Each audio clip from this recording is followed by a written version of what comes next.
शरणं गच्छामि धम्मं शरणं गच्छामि संघं शरणं गच्छामि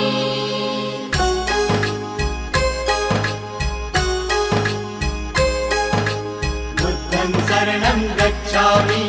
धम्मं शरणं गच्छामि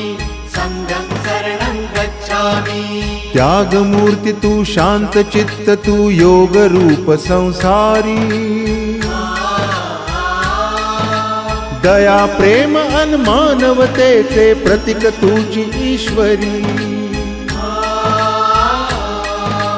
सिद्धमूर्ती सिद्धार्थ गौतम सकलांचा स्वामी